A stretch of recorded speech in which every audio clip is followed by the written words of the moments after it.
تخيل قضية مقفولة بقالها 12 سنة، كل الناس كانت مقتنعة إن القاتل اتحبس، لكن الحقيقة لسه محبوسة جواه. بيبدأ فيلمنا مع بنت اسمها زارة في مركز الشرطة، وبتطلب تفتح قضية اتقفلت من 12 سنة، وبتقول إن المتهم اللي قتل 9 أشخاص بريء، وإنهم لو أخدوا أقواله من تاني هيعرفوا الحقيقة كاملة. فالظابط بيسألها هي بتعمل كده ليه؟ فبتقوله علشان حاسة بالذنب وعارفة إنه مسجون ظلم. وفعلا بتتفتح القضية، وبنشوف مانتو المجرم في حبس انفرادي، وبيبقى باين عليه التعب والاستسلام. وبيحضر التحقيق الطبيب النفسي بتاع السجن ومدير مركز الشرطة، وزارة بتكون موجودة لكن المجرم ما بيبقاش شايفها. وفي البداية مانتو بيرفض يتكلم أو يقول أي حاجة حصلت يوم الجريمة، لكنه بيعرف إن زارة موجودة، فبيقول لهم إنه هيتكلم بشرط، وبيكون الشرط إنهم يرجعوا له لبسه اللي كان لابسه يوم الجريمة ويخلوه يحلق شعره ودقنه. وبمجرد ما بيعمل كده بيظهر إنه مجرد مراهق كان مستخبي ورا الشعر واللبس المتبهدل، وبيطلب منه الدكتور يحكي اللي حصل يوم الجريمة، وبيوري له رسمة من رسوماته. فبيبص مانتو ليها وبيفتكر ليلة رأس السنة من 12 سنة فاتوا، وقتها كان يوم أجازة وكان خارج مع جوبتا والده ومراته. وساعتها والده كان متضايق جدا لأن كان في مظاهرات والدنيا مش أمان، وإنه ندم إنه خرج أصلا. وكمان مراته كانت تعبانة وكان قلقان عليها، ولما بيحاول يوديها المستشفى العربية عطلت بيهم، وفضلوا كتير واقفين على الطريق. وفي قصر مش بعيد عنهم بنشوف راندو، وبيكون شخص عايش لوحده، وبيطلع ياخد الجرايد من قدام الباب بس ما بيقراهاش، وبيقول إنها ما بقاش ليها أي لازمة. ولما بيشوف المظاهرات من البلكونة بيتصل بحبيبته وبيقول لها تروح له لأنه مش هيستحمل نتيجة اللي حصل لوحده، وبيقول لها إن اليوم ده مناسب جدا علشان ينهوا اللي بدأوه. وفي نفس الطريق بنشوف ممثلة مشهورة اسمها راشي، وهي رايحة المطار علشان عندها حفلة في مدينة تانية، وبتكون عمالة تستعجل راج السواق،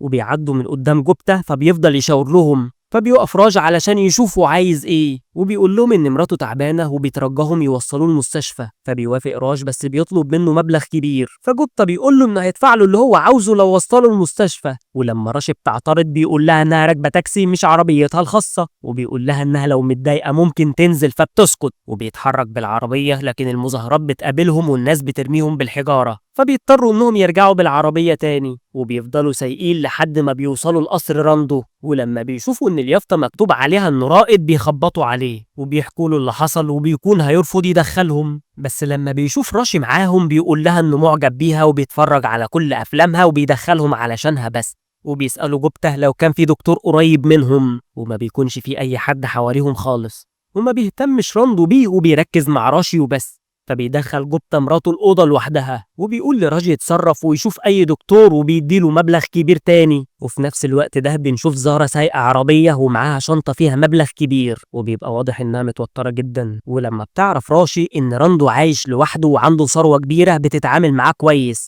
وبيروح جوبتا يسأله لو كان عنده مسكن، فبيقول له إنه هيلاقي علبة فيها أدوية في الطرقة. وفي نفس الوقت ده راج بيرجع ومعاه 3 أشخاص وزارة منهم، فبيفتكر جوبتا إنها دكتورة، وبيطلع يقول لها إن مراته تعبانة ولازم تساعدها حالا. ولكن راج بيقول له إن مفيش ولا واحد من ال3 دكتور، فبيتعصب راندو لأنه جابهم معاه. فبيحكي لهم إن خبط عربية زارة وشاف الاتنين التانيين على الطريق وكلهم كانوا محاصرين بالمظاهرات، فاضطر إنه ياخدهم معاه ويرجع القصر. فبيدخلهم راندو وهو متضايق، وبيكون الاتنين التانيين بنت اسمها شاجون وولد اسمه فيروز، وبيكونوا لسه متجوزين وهربانين من أهلهم. وراشي بتلاقي نفسها زهقانة فبتغني بصوت عالي وبتجمع كل الموجودين مع بعض، وبما إنهم محبوسين مع بعض في ليلة رأس السنة بيحتفلوا بيها. وفجأة بتوصل عربية شرطة، ولما بيفتحوا الباب بيلاقوا ضابط ومعاه مجرم، وبيقول إنه معرفش يتخطى المظاهرات والمجرم اللي معاه ده خطر، وبيقول كمان إنه مش عارف يوصله مركز الشرطة. وبيرفض راندو إن المجرم ده يدخل بيته، فبيقول له الضابط إنه هيقيده بره البيت. وبيقول جوبتا لابنه يروح ينام شوية، وبتشوفه زارة وهو واقف لوحده وبتفتكر إنه قلقان على والدته، وبتقول له إن أكيد ربنا هيشفيها، وما بيوضح لهاش إنها مش والدته أساسا. وبيربط الضابط المجرم في شباك حديد قدام راندو، بس بيديله المفتاح من وراه وبيبقى واضح إنهم بيخدعوه. وبتدخل زارة الأوضة اللي فيها الفلوس،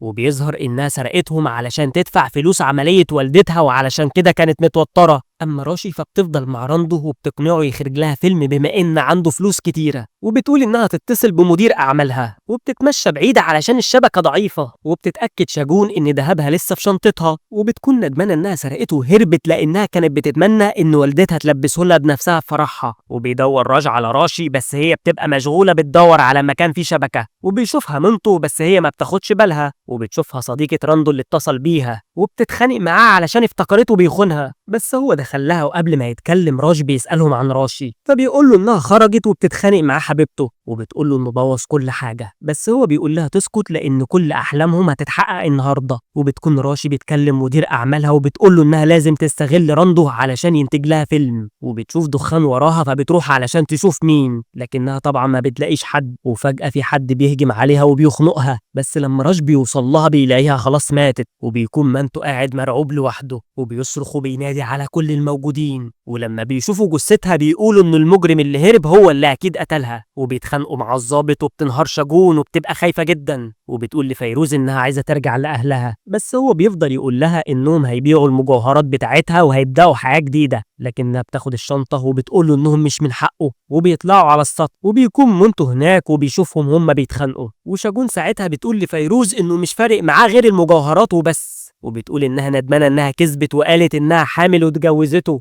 وبتقول له إنها ترجع لأهلها من تاني، لكنه ضربها وفجأة هي بتصرخ وبتدخل البيت وهي خايفة، وبتقول لهم إنه مات وإنها ما تعرفش مات إزاي، ولما بتبص زارا على السطح بتلاقي مانتو واقف بيبص للجثة وهو مش خايف، وحاليا مانتو بيقول للظابط إن فيروز كان بيمثل على البنت علشان ياخد فلوسها، وبيقول إنه ما كانش بيحبها ولا اتجوزها بجد حتى، وبيسألوا الظابط عن اللي حصل بعد كده، فبيقول له إن راندو طلع مسدسين وادى واحد لراجع علشان يدوروا على المجرم، وإنهم خرجوا يدوروا عليه وسابوا البنات في أوضة لوحدهم، وبيقدروا يلاقوه وبيربطوه على السطح، لكنه بيفضل يضحك وبيقول إنه ما قتلش حد، ولما راندو بيتهمه بالكذب بيقول له إن هو اللي بيكذب وإنه مش رائد أصلا ولا صاحب البيت أساسا، فبياخد الظابط المسدس منه، وبيضحك المجرم وبيقول له إنه عارف إن هو وحبيبته قتلوا صاحب البيت، وإن هو كمان سمعهم وهم بيتكلموا، وبيعرفهم إن الجثة هتكون في أوضة الخدم، ولما بيروحوا بيكسروا الباب وبيلاقوها فعلا، فبيقول لهم إن ده صاحب البيت وإن اسمه الحقيقي رائد، وحبيبته بتصرخ وبتقول إن المجرم الحقيقي اتقتل، ولما بيروحوا للجثة ما بيكونش فيه غير مونتو هناك،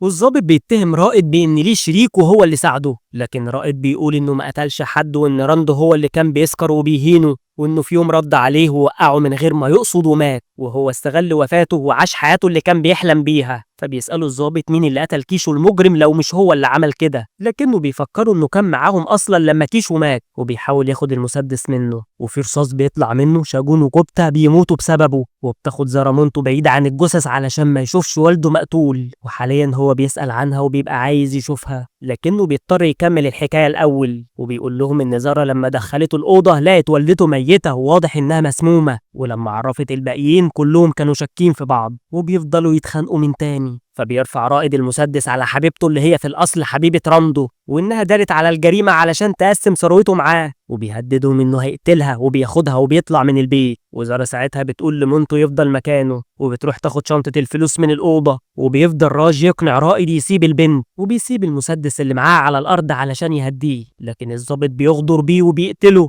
وبيدوس رائد على الزناد فالبنت هي كمان بتموت، وبيفضل راش في مواجهة الضابط، والضابط بيسأله هو ليه ممشيش من بدري وهو من المنطقة، وبيقول له ينزل المسدس وهو مش هيأذيه، لكن في نفس اللحظة زارا بتشوف صورته في الجورنان وبتعرف إنه مجرم هربان وإنه مش ضابط زي ما قال، وبتطلع تقول لراجل الحقيقة فبيخاف، وبيفضل يقول لهم إن كيشو هو المجرم وحتى السلاح مش بتاعه، بس بيكون هيغدر بيه هو كمان، فبيضربوا راج بالمسدس الأول، وزارا ساعتها بتقول له إنها مش هتمشي من هنا، لكنه بيشد الشنطة اللي كان عينه عليها من البداية وعارف إن فيها فلوس من ساعة ما خبطها بالعربية، وبتقول له إن الفلوس دي لعملية والدتها، بس هو بيقول لها إن هو كمان محتاج الفلوس وبيهددها بالمسدس، وبيفضلوا يضربوا في بعض لحد ما مونتو بيمسك المسدس وبيضربه بالرصاص، وبيقول إن زارا هي الوحيدة اللي عملته كويس علشان كده أنقذها، لكن هي بتحس بالذنب وبتقاطع التحقيق وبتقول له ما يكذبش، وبتعترف إن هي اللي قتلت راج بالمسدس مش هو، وبتقول كمان إنه بريء وإنها سابت المسدس معاه وقالت له يستناها وهي هترجع له تاني، لكنها سابته لوحده وما رجعتش، وبتقول لهم إن اليوم ده هو خسر والده ووالدته كل حياته، لكنه بيقول لها إن والده ما كانش شخص كويس زي ما هو كان ظاهر ليهم، لكنه اتجوز على والدته فجأة ودمر حياتها لحد ما سمت نفسها وانتحرت، وإن المسجون الهربان هو اللي قتلها، وإن فيروز شاجون وقعته من غير ما تقصد بعد ما ضربها، وإنه ساعتها حاول ياخد كل الذهب منها، وكيشو صديقة راندو هي اللي قتلته، وهي كمان اتعاقبت على أفعالها واتقتلت هي كمان. فبتقول زارا إن هي كمان اتعاقبت ووالدتها ماتت، ولما اتجوزت افتكرت إنها هتكون سعيدة، لكن في النهاية جوزها انفصل عنها وفضلت وحيدة مع شعورها بالذنب ناحية مونتو. فبيقول لها مونتو إنه فعلا بريء وما قتلش حد من اللي اتسجن بسببهم، لكن مرات بابا اللي هي شافتها ومعتقدة إنها والدته هو اللي سممها بنفس السم اللي والدته انتحرت بيه، وإنه رمى الأدوية اللي كانت في القصر علشان والده ما يلحقهاش لأنه خسر والدته بسببها، وبيقول إن والدته كانت معاه في كل مكان، وإنه لحد دلوقتي لسه بيشوفها وبيتكلم معاها، وبيطلب منهم يرجعوه السجن تاني، وبيقول لهم مفيش فرق ما بين جريمة قتل واحد وقتل 9، وإن هو كده كده في النهاية قاتل، وبيرجع السجن لتاني مرة وهو مستسلم لقدره. ولحد هنا بيبقى خلص فيلمنا النهارده، وبنتعلم منه إن الذنب لما بيتدفن من غير مواجهة بيرجع يطارد صاحبه حتى بعد السنين الطويلة. ولو عجبك الفيلم ما تنساش تصلي على النبي، ولو أول مرة تشوفنا ما تنساش اللايك والشير والاشتراك في القناة وفعل الجرس علشان توصلك ملخصاتنا أول بأول.